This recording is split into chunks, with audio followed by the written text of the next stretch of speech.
A college student's car breaks down on a quiet Maryland road. By sunrise, her name will be on the front page of every newspaper, and decades later, written into American law. This isn't just another crime story. This is the case that forced the justice system to change forever. April, 1982. A night so ordinary it could have been anyone's. A flat tire, a dark highway, and two men who seemed willing to help. But what happened next didn't just destroy one family. It exposed how the system itself had been built to ignore them. Today, over 40 years later, one of her killers is asking for freedom. And the question haunting everyone who remembers that night is simple. When does justice ever truly end? Spring 1982. Maryland's back roads were quiet that night, the kind of silence that makes even the hum of your engine feel loud. Stephanie Rohr was 22, a college senior, a few weeks from graduation, and ready to start the life she'd been dreaming about since she was a kid. She wanted to teach. Not for money, not for recognition, just because she believed that kindness and patience could change the world. That evening she'd been celebrating good news with friends in Washington, D.C. She laughed, took pictures, promised to drive safe. The kind of night that feels completely normal, right up until it isn't. Somewhere along Route 4 her car began to sputter. The headlights dimmed, the engine died, and the world went dark. No cell phones, no GPS, just a young woman stranded in the middle of nowhere, hoping someone decent might stop to help. When the headlights finally appeared in her rearview mirror, she must have felt relief. Two men stepped out, friendly enough to lower her guard.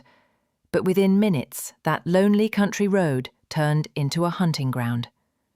What happened next would leave even veteran detectives speechless, and transform a quiet Maryland community into the center of one of the most horrifying cases in state history. And yet, the true shock of this story isn't only what they did to her, it's what the system did after. Every monster starts somewhere, but some are made, not born. Jerry Bay was just 17, a kid with a childhood that had already collapsed. His mother died young, and what came after was worse. A father who traded love for cruelty, discipline for violence. By 14, Jerry was living on the streets, doing whatever he could to survive. That's where he met Jack Jones, older, sharper, already dangerous.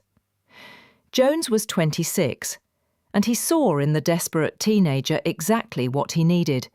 Someone to control, someone to mould, someone who would follow him anywhere. Jones had a record, petty theft, assault, but what he really enjoyed was power, making people afraid, watching them break. And in Jerry, he found a student who was too broken to question it. For weeks before that April night, they'd been prowling the back roads of Prince George's County, looking for opportunities. A stranded driver, an open door, a way to feel strong at someone else's expense. When they saw Stephanie's car on the shoulder that night, it wasn't random. It was exactly what they were waiting for. Two men offering help, one young woman trying to get home. What happened next would test the limits of human cruelty and reveal the terrifying truth about how easily innocence can trust evil. The shack sat deep in the woods, miles from the nearest house, hidden behind a wall of trees that swallowed sound. That's where they took her. For hours, the silence of rural Maryland was broken only by screams no one would ever hear. But even then, even when the odds were impossible, Stephanie fought. Investigators would later piece together what happened inside that shack from physical evidence and from the mistakes her killers made. They learned that Stephanie never stopped resisting. She tried to run. She tried to reason. She did everything a person could do when trapped in the worst kind of nightmare. But the moment one of them slipped and called the other by his real name, everything changed. Stephanie now knew who they were, and they knew she could identify them. What came next was cold calculation. They didn't panic. They planned. Because in their minds, as long as she lived, their freedom was gone. By dawn, the woods were quiet again. The shack stood empty. And somewhere along a dirt road in St. Mary's County, smoke began to rise. They believed they'd erased every trace of their crime. What they didn't realise was that one of them, the same man who'd learned to survive by boasting, couldn't keep his mouth shut. And that single weakness would lead detectives straight to their door. The call came just after sunrise. A fire had been spotted near an abandoned shack in St. Mary's County. What investigators found there would stay with them for the rest of their lives.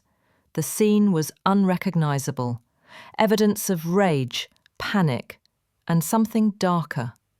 An attempt to erase a human being completely. But the men who thought they could burn away their crime had already made the one mistake that always gives killers away.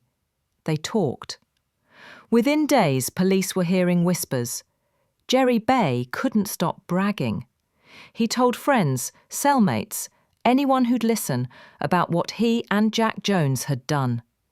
Each story was more grotesque, more arrogant, and soon detectives had names, witnesses, and motive. The arrests came quickly, the evidence was undeniable, and for a moment it seemed like justice might actually work the way it should. Jones went to trial, Bay took a plea. Both were convicted of kidnapping, rape, and murder. Both sentenced to life in prison. But that's where the second tragedy began. When Stephanie's parents, Vincent and Roberta Rohr, came to court, they expected to be part of the process, to see the men who destroyed their daughter's life, to speak, to be heard. Instead, they were told to wait in the hallway. They were witnesses, the court said, and witnesses don't get to watch. They weren't notified when hearings changed. No one told them when deals were made. At sentencing, no one asked them to speak. Their daughter's life had been reduced to evidence, her story told by strangers in suits. The system that promised justice treated them like ghosts, present but unseen. And as they left the courtroom that day, Vincent and Roberta made a decision that would change the law for every victim's family who came after them. Grief can break you, or it can build something the world has never seen before. In the months after the trial, Vincent and Roberta Rohr faced a silence almost as cruel as their loss. The house was still, the dinners quiet, the nights endless. Their daughter's room remained untouched, as if waiting for a voice that would never return. But in that silence, an idea began to take shape, a simple, radical truth. If the system wouldn't give victims' families a voice, they would have to create one themselves. In 1982, sitting at a folding table in their living room, they founded the Stephanie Rohr Committee.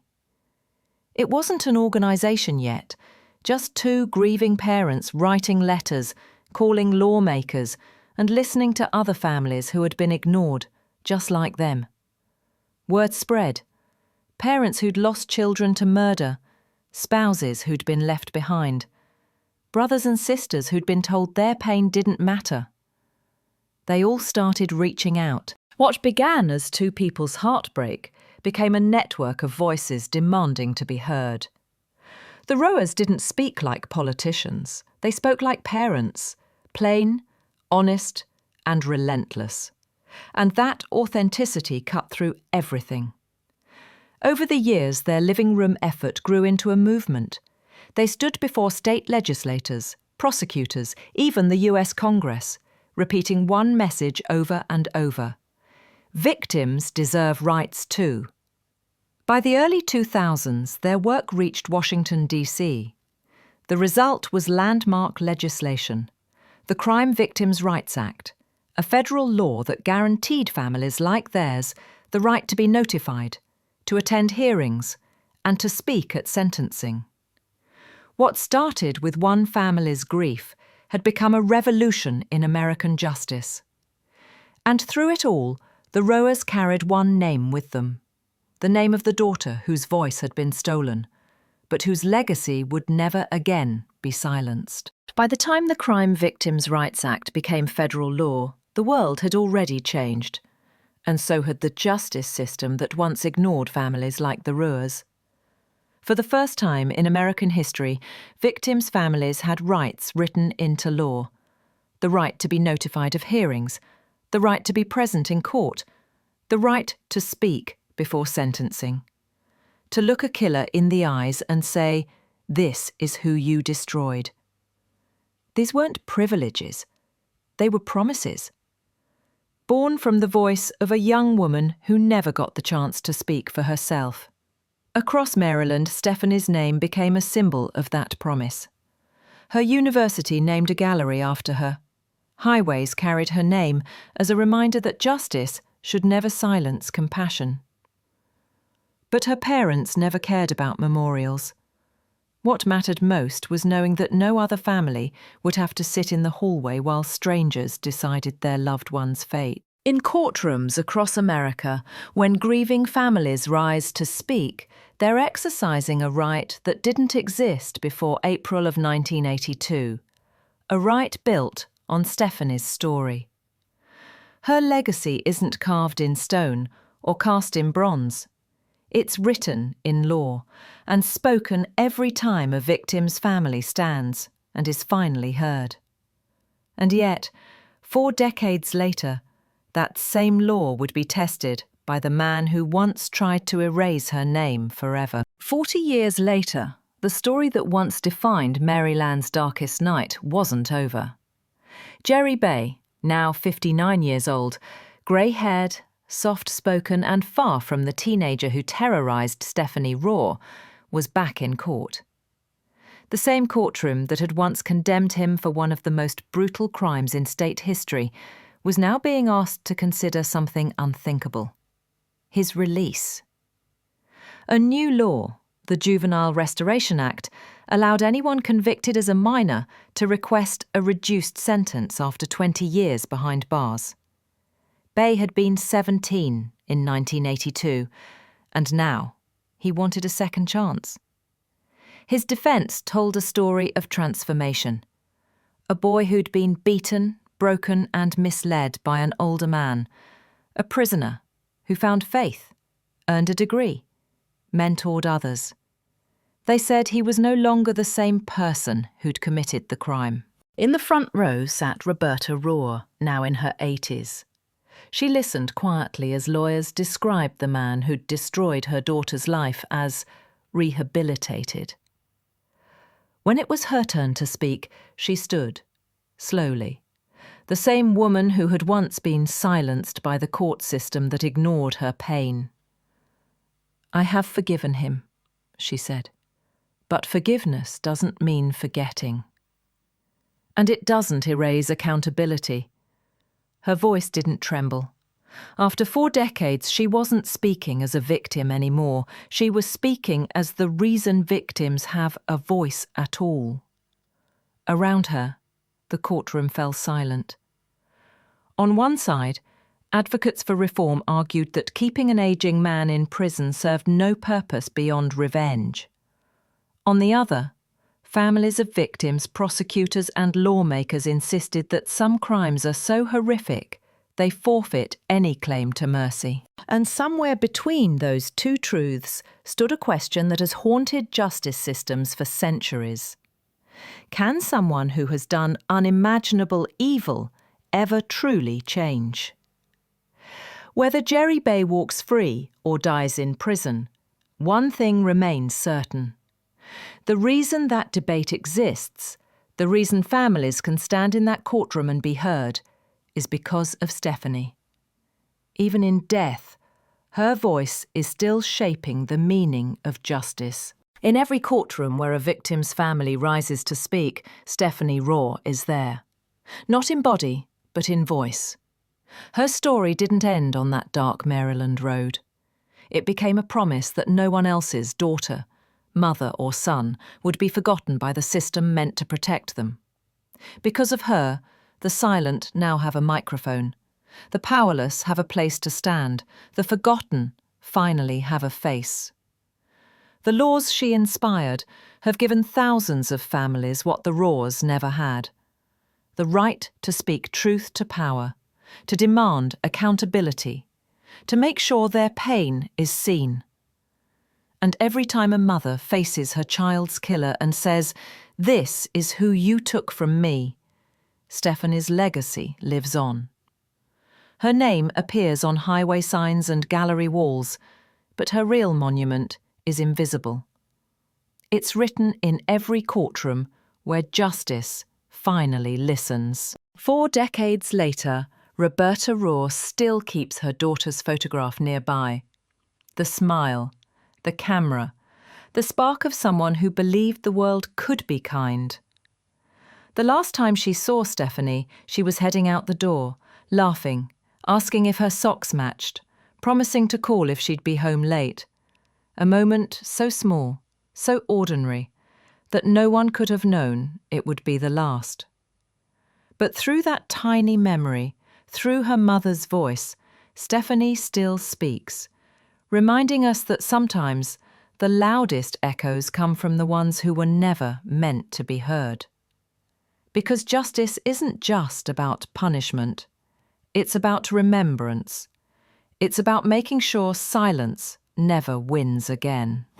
Stephanie Raw's story doesn't end with her death. It begins there.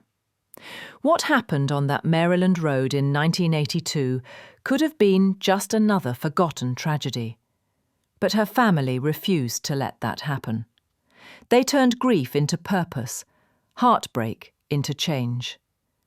Through their fight, the nation began to see what justice had overlooked for far too long. That victims and their families deserve a voice. That silence is its own kind of cruelty. Stephanie's name became more than a memory. It became a movement. In classrooms, in courtrooms, in laws bearing her name, her echo lives on. And today, whenever a victim's family speaks in court, receives a notification, or finds strength in being heard, it's because one family refused to stay silent after losing everything. Stephanie's story reminds us that even in the darkest moments, a single voice can rewrite the law and the meaning of justice itself.